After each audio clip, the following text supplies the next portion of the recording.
Selamat pagi, salam sejahtera untuk kita semua. Perkenalkan, nama saya Yudi Kurniawan, NIM 18024050030, mahasiswa program studi agribisnis, Fakultas Pertanian, Universitas Cokro Aminoto Palopo.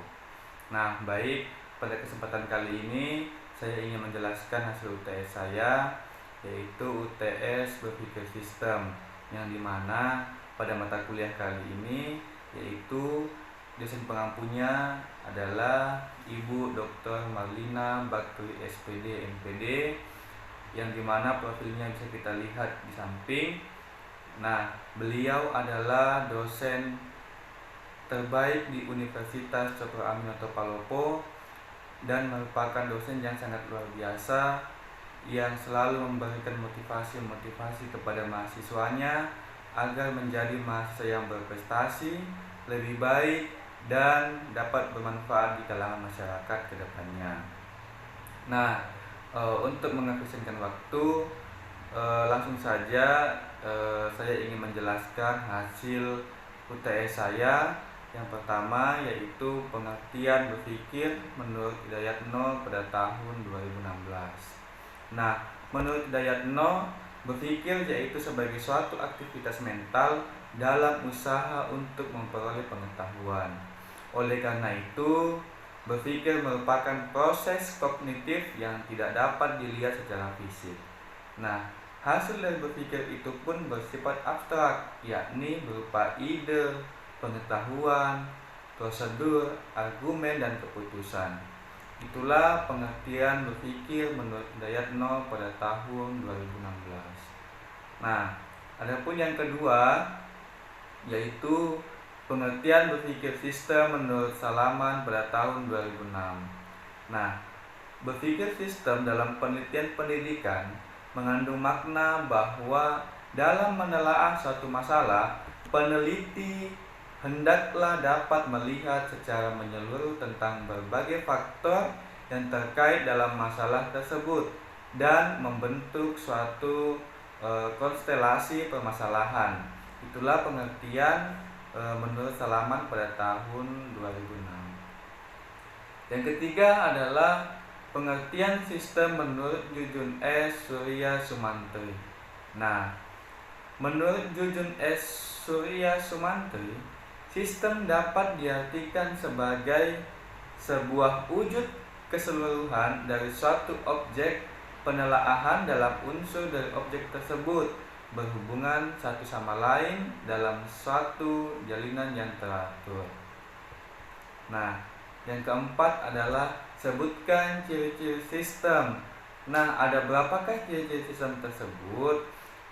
Dari beberapa pengertian tentang sistem yang sudah dijelaskan dari soal-soal sebelumnya, dapat diungkapkan bahwa sistem memiliki ciri-ciri sebagai berikut. Yang pertama, sistem bertujuan sebagai yang bertujuan bersama dan berorientasi pada tujuan itu. Kemudian yang kedua adalah tujuan sistem dapat dijabarkan kepada beberapa fungsi. Yang ketiga, sistem memiliki komponen-komponen yang dapat menjalankan fungsi-fungsi tersebut. Yang keempat, komponen-komponen sistem saling berkaitan dan tergantung satu sama lain. Yang kelima, sistem memiliki aspek keterpaduan antara komponen. Kemudian yang ketujuh adalah memproses masukan input menjadi keluaran atau biasa disebut dengan output. Nah, kemudian selanjutnya adalah menurut Jujun S. Surya Sumantri, sistem dibagi menjadi dua jenis. Nah, apakah dua jenis tersebut? Penjelasannya yaitu menurut Jujun S. Surya Sumantri pada tahun 2001 bahwa sistem dapat dikelompokkan menjadi dua jenis. Yang pertama, sistem tertutup. Nah, apa sih yang dimaksud dengan sistem tertutup? Sistem tertutup yang berarti sebuah sistem yang dalam proses kegiatannya tidak berhubungan dengan sistem-sistem luarnya. Contohnya, yaitu sistem pada kehidupan masyarakat Baduy asli. Nah, yang kedua adalah sistem terbuka. Nah, apa yang dimaksud dengan sistem terbuka? Sistem terbuka yang berarti sebuah sistem yang berhubungan dengan sistem-sistem lainnya dalam melakukan proses kegiatannya. Contohnya, kegiatan pada sistem pendidikan. Nah, soal selanjutnya adalah sebutkan 3 karakteristik pendekatan sistem atau berpikir sistem. Nah, pada pendekatan sistem terdapat 3 karakteristik yang dapat ditinjau. Nah, yaitu melalui 3 aspek. Nah, yang pertama ada aspek ontologi.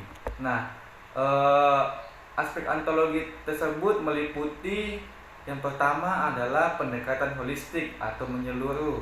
Yang kedua, mulai dari keseluruhan kemudian dibatasi.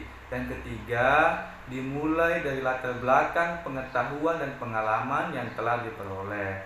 Nah, yang kedua adalah aspek epistemologi, yang dimana pada aspek epistemologi ini meliputi yang pertama menggunakan model untuk memudahkan analisis. Kemudian yang kedua, sistem keseluruhan lebih diperhatikan daripada pendekatan analitik dan atomistik. Yang ketiga, logika sistem merupakan konsep dasar dalam kegiatan inquiry atau mencari tahu.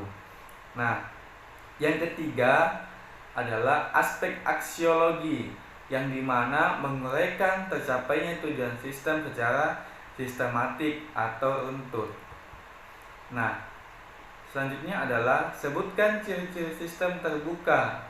Nah, sistem terbuka dapat dikatakan memiliki ciri-ciri sebagai berikut. Yang pertama, input dapat menerima pengaruh lingkungan eksternal. Yang kedua, ada proses transformasi dari sumber daya yang tersedia terhadap sistem itu sendiri.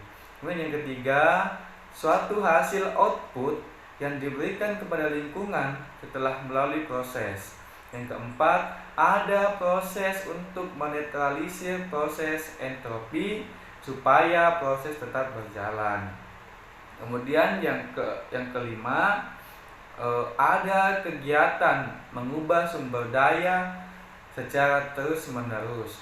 Kemudian yang keenam yaitu terdapat usaha umpan balik sebagai alat untuk mengontrol perilaku dari output itu sendiri. Soal selanjutnya yaitu jelaskan teknik-teknik berpikir sistem. Nah, adapun teknik-teknik berpikir sistem telah ditemukan. Di antaranya yaitu yang pertama, operasi riset yang bertujuan untuk mencari pemecahan optimal. Dapat menggunakan teknik programming, gaming, Monte Carlo, dan sebagainya. Kemudian yang kedua adalah sistem analisis yang bertujuan untuk menemukan alternatif pemecahan masalah yang terbaik meskipun tidak optimal. Nah, adapun teknik yang digunakan adalah cost benefit dan cost effectiveness technique, yaitu kita dapat melihat teknik-teknik mana yang sesuai dengan kebutuhan yang ada. Misalnya, dalam menangani masalah-masalah sosial sangat cocok dengan menggunakan teknik-teknik berupa sistem analisis. Nah, soal selanjutnya adalah jelaskan faktor-faktor yang mempengaruhi prestasi belajar. Nah, faktor apa sajakah yang mempengaruhi prestasi belajar? Yaitu faktor yang berkaitan dengan perlakuan, antara lain yang pertama adalah pengorganisasian bahan ajaran. Kemudian yang kedua adalah strategi penyampaian, dan yang ketiga adalah pengelolaan kegiatan. Sedangkan faktor yang mempengaruhi kondisi adalah karakteristik siswa atau mahasiswa tersebut. Nah, soal selanjutnya adalah jelaskan faktor-faktor yang mempengaruhi berpikir sistem. Nah, dalam berpikir sistem ada 2 faktor yang mempengaruhi. Yang pertama adalah faktor internal. Nah, yang kedua adalah faktor eksternal. Nah, sekarang kita coba menjelaskan mengenai faktor internal yang terlebih dahulu. Nah, Adapun faktor internal yang dapat mempengaruhi berpikir sistem seseorang yaitu faktor yang bersumber dari dalam diri individu itu sendiri. Yang pertama adalah perasaan atau emosi. Pada dasarnya perasaan atau emosi adalah sama. Kemudian yang kedua adalah pendidikan. Nah, pendidikan adalah solusi terbaik untuk membentuk pola pikir yang unggul. Itu menurut Gumanti et al. Pada tahun 2016. Nah, seseorang yang paham betul akan pentingnya pendidikan tentu tidak akan membuang waktu dengan sia-sia atau tidak akan membiarkan waktunya berlalu tanpa membaca buku, menurut Kristiawan dan et al. Pada tahun 2018. Dari pernyataan kedua penulis dapat dipahami bahwa seseorang yang rajin men-charge dirinya sendiri melalui seminar, pelatihan, kursus, dan hal-hal lain yang dapat memberikan nilai tambah bagi aspek kognitif. Dan selanjutnya adalah sistem kepercayaan atau belief system. Nah, faktor yang juga dianggap paling dominan dalam mempengaruhi pola pikir seseorang adalah sistem kepercayaan atau keyakinan seseorang, menurut Ahmad pada tahun 2017. Nah, selanjutnya adalah nafsu. Pada dasarnya, nafsu dibutuhkan oleh setiap makhluk hidup, termasuklah manusia, karena nafsu mempunyai peran yang sangat cukup penting dalam perkembangan dan kemajuan yang dicapai oleh manusia. Nafsu diperlukan manusia untuk mendorong dan menggerakkan perilaku seseorang, berupaya adanya kecenderungan dan kemauan untuk melakukan aktivitas seperti makan dan minum, menurut Muhammad Zulkifli pada tahun 2014. Nah, faktor yang kedua yaitu faktor eksternal. Nah, sedikit kita bahas mengenai faktor eksternal. Faktor tersebut dapat memberikan kekuatan yang luar biasa pada proses berpikir dan menjadi referensi bagi akal yang digunakan oleh setiap orang, baik dalam keadaan sadar ataupun tidak sadar, menurut El-Fiqi dan Ibrahim pada tahun 2020. Nah, adapun faktor eksternalnya meliputi sebagai berikut. Yang pertama adalah orang tua.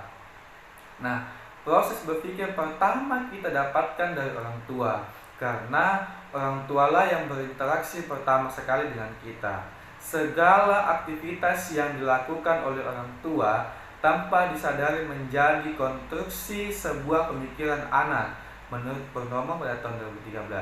Artinya, dari apa-apa yang diketahui oleh anak, maka dari orang tualah kita belajar tentang kata-kata, ekspresi wajah, perilaku, norma, keyakinan, dan lain sebagainya. Semua hal ini kita terima dari orang tua.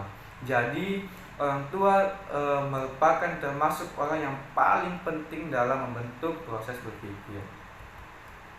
Kemudian yang kedua adalah keluarga. Setelah orang tua, kita melihat dunia lain di luar orang tua, seperti kakak, adik kita, nenek kita, paman kita, bibi, dan lain-lainnya. Keluarga merupakan masyarakat alamiah yang pergaulan di antara anggotanya bersifat khas, menurut Satya Yoga et al. Pada tahun 2015. Selanjutnya adalah masyarakat. Masyarakat adalah orang yang berinteraksi dengan kita, baik di lingkungan tempat kita berdomisili maupun di lingkungan kerja, pasar, tempat ibadah, dan lain-lain sebagainya, menurut Sutikman pada tahun 2012. Nah, selanjutnya adalah teman. Teman merupakan orang yang juga sering melakukan interaksi dalam rangka melakukan aktivitas sosial, menurut Kurniawan dan Sudrajat pada tahun 2018. Seseorang yang telah merasa satu hati dengan teman biasanya dapat melakukan sesuatu seperti layaknya hubungan dengan kekeluargaan. Bahkan tidak jarang kita temukan orang yang menganggap teman lebih dari keluarga sendiri. Dan yang terakhir adalah media massa. Nah, media massa adalah sebuah pusat kajian psikologi dan fisiologi di New Zealand memaparkan bahwa lebih dari 60% kondisi menyedihkan yang terjadi dalam kehidupan masyarakat disebabkan oleh media massa yang sering menayangkan hal-hal yang bersifat negatif seperti peperangan, seksualitas, dan pelanggaran data nilai. Itu menurut Elviki dan Ibrahim pada tahun 2020. Apa yang kita lihat dan ditonton akan masuk ke dalam alam pikiran dan dapat menjadi pola tatanan nilai menurut Kusna pada tahun 2017. Nah, itulah tadi hasil UTS saya. Itu yang dapat saya jelaskan dan saya sampaikan. Apabila ada kesalahan kata dari saya mengucapkan mohon maaf. Nah, demikian dari saya. Wabillahi taufiq wal hidayah. Assalamualaikum warahmatullahi wabarakatuh. Selamat pagi, salam sejahtera untuk kita semua, dan saya ucapkan banyak terima kasih.